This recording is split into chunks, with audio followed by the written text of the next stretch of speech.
I was sorting through another stack of papers in the cramped, musty office of the Government Property Agency, feeling like I was drowning in legal jargon and endless forms.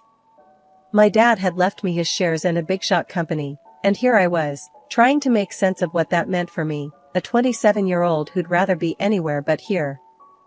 The clerk on the other side of the desk was a guy named Alex, a young man with a tired look that seemed to say he'd seen too many people like me. He shuffled through my paperwork, his eyes not quite meeting mine. "So, Melissa, you're the lucky one inheriting a fortune, huh?" His voice was flat, but I detected a hint of something else. Was it curiosity? Lucky? Feels more like I've inherited a headache. I tried to smile, but it felt forced. I have no clue about half of these documents. Alex looked up, a genuine smile cracking his weary demeanor. "Yeah, it's a mess, isn't it? But don't worry, I'll walk you through it. We'll get it sorted." As we went through the documents, his patience was surprising. Most clerks just wanted you out the door, but Alex took his time explaining each form, what it meant, and what I needed to do. It was refreshing. "Thanks, Alex. I didn't expect to find someone who actually cares in a place like this," I said, once we were done. He shrugged, the corners of his mouth turning up slightly. "We're not all robots yet. Besides, it's a nice break from the usual. Helping someone's a good feeling, you know?" I laughed, the sound brighter than anything I'd felt since stepping into this bureaucratic maze. "I guess I owe you one then. Coffee? My treat, as a thank you for not letting me drown in paperwork." "Coffee sounds great, but it's my treat." "You've got enough on your plate with all this inheritance stuff," Alex countered, standing up and gathering the now neatly stacked documents. Walking out of the office felt different. The burden of paperwork was still there, but lighter somehow. Alex led the way to a nearby cafe, a small, cozy place that felt worlds away from the sterile government office. As we sat down with our coffee, the conversation flowed easily. We talked about everything and nothing, work, hobbies, how life can throw curveballs when you least expect it.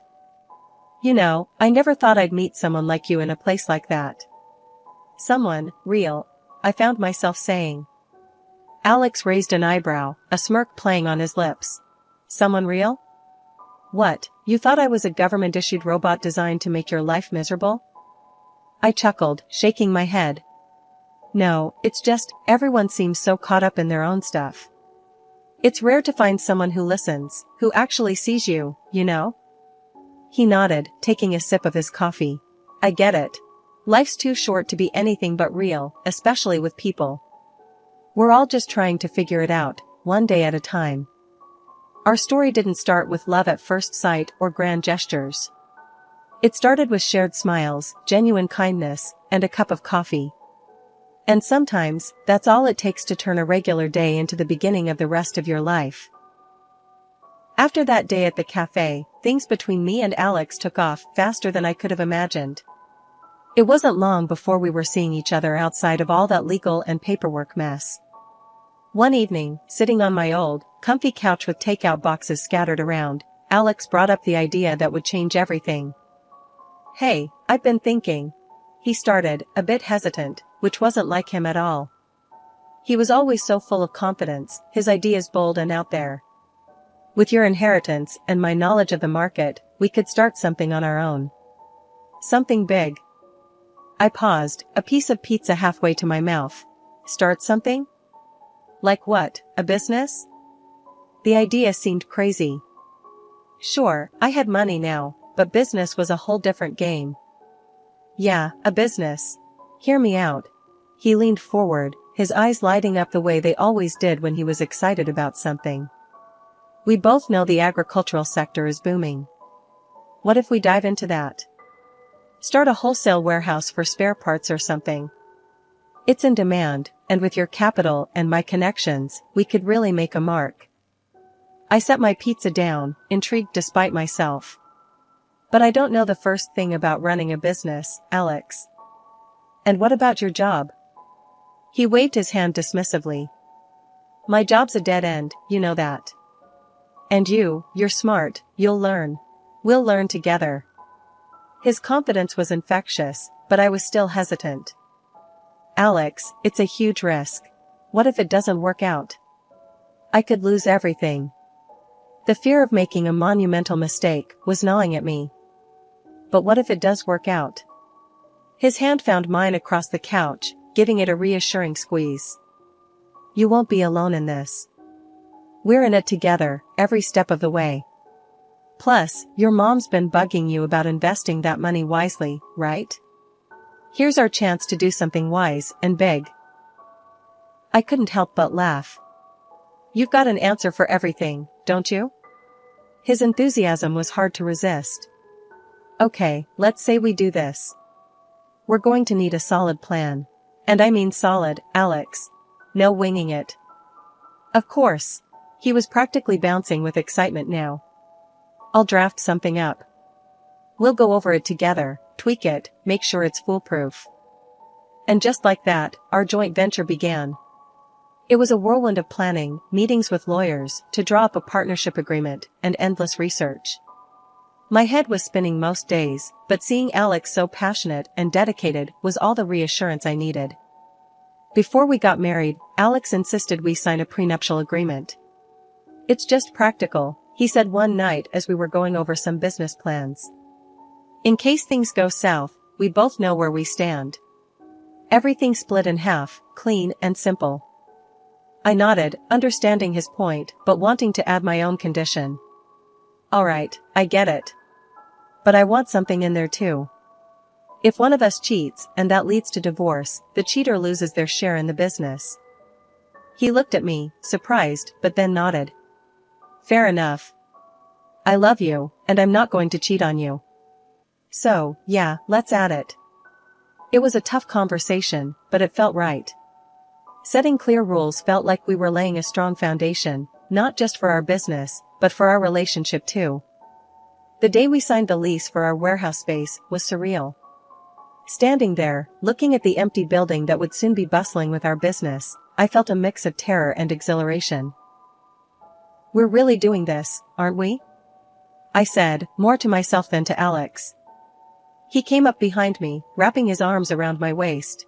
We're doing this. And it's going to be amazing. You and me, we're going to build something great here.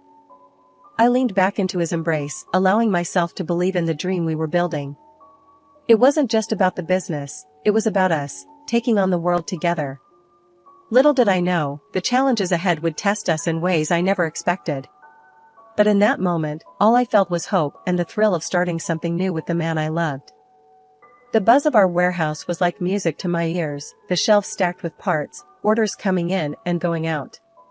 Alex and I, we were riding the high of our success. Our little venture into the world of agricultural spare parts was booming, profits climbing higher than either of us had dared to dream. It was a rush, seeing something we built from the ground up flourish like this. But with growth came growing pains. We need more hands on deck, I said one evening, poring over orders and invoices that seemed to multiply by the hour. I can't keep up with the paperwork on top of everything else. Alex, ever the cautious one, frowned at the suggestion.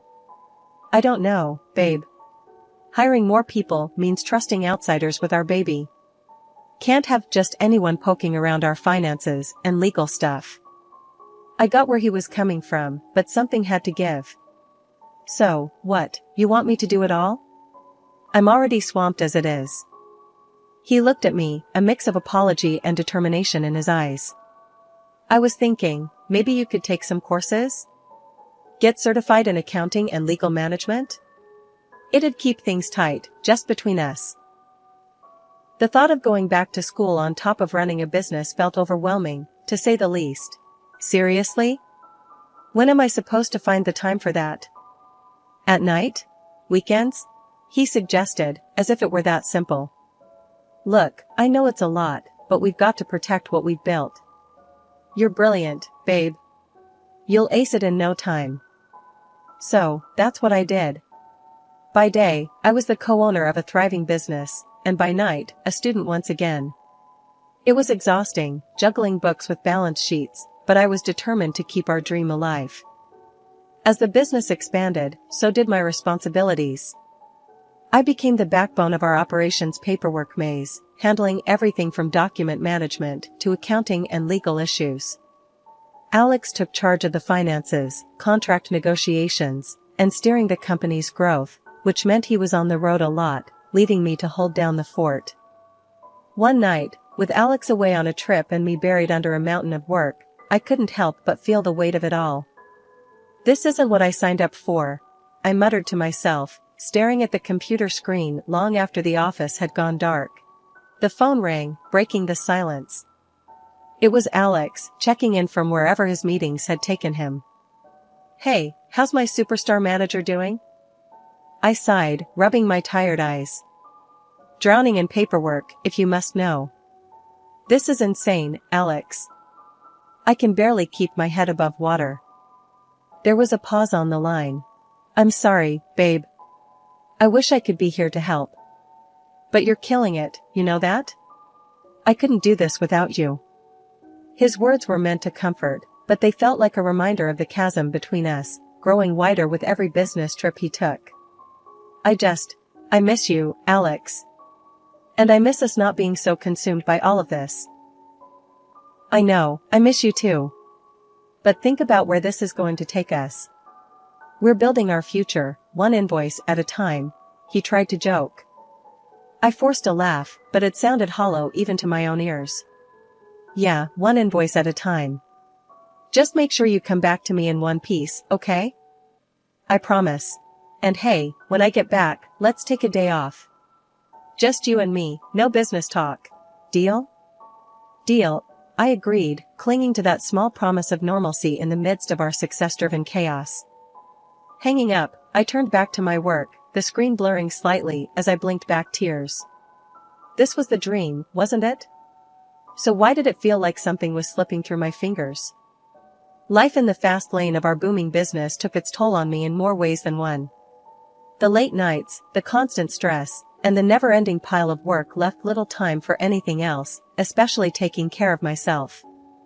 I didn't even notice the changes at first, but as the months rolled by, the mirror reflected a version of me I hardly recognized. I was heavier, more worn out, and the sparkle that once lit up my eyes seemed to have dimmed. It wasn't just my reflection that had changed, Alex's behavior towards me had shifted too. He started working longer hours, making excuses to stay at the office or go on trips without me. "Just tying up some loose ends," he'd say, or, "This trip is really important for the business." I tried to brush off the nagging feeling that something was off, telling myself it was all in my head. Then came the party with his business partners. I was actually looking forward to it, a chance to step away from the work and maybe even reconnect with Alex amidst our hectic schedules. But when I mentioned it, his reaction caught me off guard. "Look, I don't think it's a good idea for you to come," he said, not meeting my eye. I was stunned. "What? Why not? I thought we were both invited." He sighed, a look of discomfort crossing his face. "It's just, the wives of the partners, they're all, very polished. And you've changed. I don't want you to feel out of place. It might be better if I go alone." His words hit me like a slap in the face. Changed? Out of place? Since when did appearances matter more to him than us being together? "So, what, you're ashamed of me now?" The hurt was evident in my voice, mixing with a rising anger. "It's not like that," he said quickly, but the damage was done. "I'm just thinking about what's best for the business. That's all." I couldn't believe what I was hearing. This wasn't the Alex I fell in love with, the one who used to tell me I was beautiful no matter what. Now, here he was, embarrassed by me, by the very real signs of the life and work we had shared. "If that's how you see me, then go. Enjoy your party," I spat out, the words tasting bitter. He tried to say something else, probably to backtrack or smooth things over, but I was done listening. I turned away, feeling a mix of heartbreak and disgust. That night, as he went off to mingle and laugh with our polished associates, I stayed home, crying over the unspoken cracks in our marriage that had finally, painfully, come to light. The tension in our house grew thicker with each passing day, turning from a place of love and shared dreams into a battlefield. The party incident had left a gaping wound in our relationship, and things only went downhill from there. Alex, the man who once looked at me like I was the only woman in the world, started finding fault in everything I did, especially about my looks. One evening, as I was trying to unwind after another grueling day at work, he walked in, his face set in that now familiar look of disapproval. "Here," he said, tossing a brochure onto the coffee table. It was a membership for a local fitness club. "Thought you could use this. Might help with, you know." He gestured vaguely at me. I stared at the brochure, then up at him, feeling a mix of anger and hurt. "What's that supposed to mean?" I asked, though I already knew the answer. "It means maybe it's time to do something about how you look. You're not exactly the woman I married anymore," he shot back, his words like daggers. I tried to shrug off his cruel comment, to show him that his words didn't hurt me, but they did. Deeply. "Alex, you know how swamped I am with work. When am I supposed to find the time to go to a gym?" "That's just an excuse," he retorted, his patience thinning. "If you cared enough, you'd make the time. But no, you'd rather just sit around and what? Do the job that keeps our business running? The job you're too busy to help with, because you're always out networking?" I couldn't keep the bitterness from my voice. He scoffed, turning away. "You know, I'm getting tired of your attitude. It's not just about the work. You've let yourself go, and it's embarrassing." I was speechless, the hurt turning into a deep-seated anger. How could he say such things? How could the man I loved, the man I built a life with, be so callous? But it didn't stop there. His comments became more frequent, more hurtful. He called me lazy, fat, a shadow of the woman he'd married. Each word chipped away at my self-esteem, at my very sense of self. I began to avoid mirrors, to shy away from his touch, feeling unworthy and unlovable. And then, there were the nights he didn't come home. The first time it happened, I was worried sick. By the third time, I was numb. When I dared to ask where he'd been, he'd snap. "It's none of your business. Just focus on what you're supposed to do." In the depth of my turmoil, I reached a point where the weight of silence became unbearable. My voice, shaky but determined, finally broke the silence one evening. "I can't live like this anymore," I admitted to Alex, my heart pounding against my chest. "We need to talk about divorce, about how we're going to handle the business." The idea of splitting everything we built together was daunting, but necessary for my peace. Alex's reaction was a mix of rage and disbelief. "You want to walk away now?" he thundered. "After all I've put into this? You think you're entitled to half?" His words, sharp and cutting, were meant to intimidate, to make me second-guess my worth. "I built this company. You're nothing without me," he sneered, his words echoing off the walls, a painful reminder of how far we'd drifted apart. His threats of dragging me through a legal nightmare didn't deter me as he thought they would. Instead, they crystallized my resolve. "It's not just about the business, Alex," I countered, my voice steadier than I felt. "It's about respect, something that's been missing for far too long." Later, washing my face with cold water of the bathroom, I stumbled upon Alex's phone, abandoned and buzzing with a new message. Driven by a sudden impulse, I picked it up, and what I found shattered the remnants of my denial. Messages from another woman, filled with intimacy and vulgarity, painted a vivid picture of betrayal. My heart sank as I scrolled through plans for a getaway, a trip meant for two, all behind my back. With every message I read, a part of the old me died, and a new resolve took its place. I didn't confront Alex with my discovery. Instead, I carefully documented everything, a silent promise to myself to fight for what was rightfully mine. This wasn't just about getting even, it was about claiming my dignity, my independence. With a heart heavy yet resolute, I knew what I had to do. The discovery of Alex's betrayal wasn't just a personal blow, it was a wake-up call to protect what I had worked so tirelessly for. So, I went to our office, a place that once symbolized our shared dreams, now a battlefield where I had to secure my future. First, I meticulously reviewed every document, every account associated with our business. It was crucial to understand the full scope of what we had built together, and what was at stake. Discovering the extent of Alex's deceit, including the car he bought for his mistress, only fueled my determination.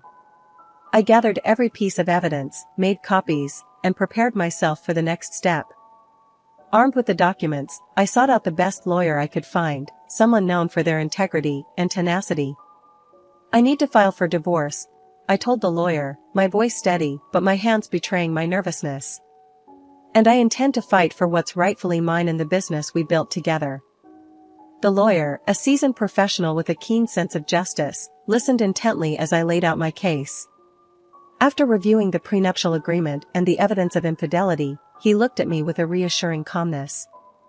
"Given the circumstances and the evidence you've provided, you have a strong case. We'll do everything in our power to ensure you come out of this with what you deserve." The legal battle that ensued wasn't easy. It was a test of my resilience, my patience, and my very spirit. But throughout it all, I held on to the belief that truth and justice would prevail. And prevail they did. The court recognized the validity of our prenuptial agreement and the evidence of Alex's betrayal. In the end, the judgment was passed in my favor. I retained full ownership of the business we had built together, along with a fair portion of our shared assets. Additionally, I was granted financial compensation for the emotional distress caused by Alex's actions. It was a bittersweet victory. The business that had once been a symbol of our union and collective effort was now solely mine. The relief of securing my financial and professional future was tempered by the sadness of how our relationship had unraveled. Yet, as I stood outside the courthouse, the final decree in hand, I felt a weight lift off my shoulders. The fight was over. I had stood up for myself, fought for what was right, and emerged victorious. It wasn't just about the business or the assets, it was about reclaiming my dignity and self-worth. A month had flown by since the court's decision. I was in the middle of reviewing some new contracts when my phone rang. The caller ID flashed Alex's name, a name I hadn't seen or thought about in weeks. Hesitating for just a moment, curiosity got the better of me, and I answered. "Hey, Melissa, it's me." Alex's voice came through, laced with a kind of forced cheerfulness. "I've been thinking about us, about everything that happened. I'm really sorry, you know? I messed up big time. I messed up big time." I couldn't help but let out a short, incredulous laugh. "You're sorry? Now? After everything?" "Yeah, I know it's late, but, listen, I'm in a bit of a tough spot right now," he continued, his voice taking on a desperate edge. "The thing with, it didn't work out. And I'm struggling to find a job. I was hoping, maybe you could help me out? Give me a job at the company?" His audacity left me speechless for a moment. The man who had betrayed me, who had threatened to take everything from me, was now asking for a favor. It was almost laughable. "Alex, let me get this straight," I said, my voice calm but firm. "You cheat, you lie, you try to drag me through the mud, and now you want me to give you a job? You've got some nerve." I know, it sounds bad, but I'm really in a bind here," he pleaded. "I'll take anything, really. I just need a chance to get back on my feet." I took a deep breath, feeling a sense of clarity and resolve wash over me. "Alex, the answer is no. I've moved on. The company is doing great, better than ever, actually. And that's without you. I suggest you do the same, move on." There was silence on the other end of the line for a few moments. "So, that's it, then? You're just going to leave me hanging? Goodbye, Alex." I ended the call and, without a second thought, blocked his number. It was a symbolic gesture, but an important one. I was closing that chapter of my life for good. In the weeks and months that followed, I poured my energy into the company. Sales were up, we were breaking into new markets, and I had signed several lucrative contracts with new partners. The business was thriving, and so was I. Looking back, I realized that Alex's betrayal, while devastating, had been a catalyst for change. It forced me to reevaluate my life, my values, and my ambitions. I emerged from that tumultuous period not as a victim, but as a victor, fully in control of my destiny.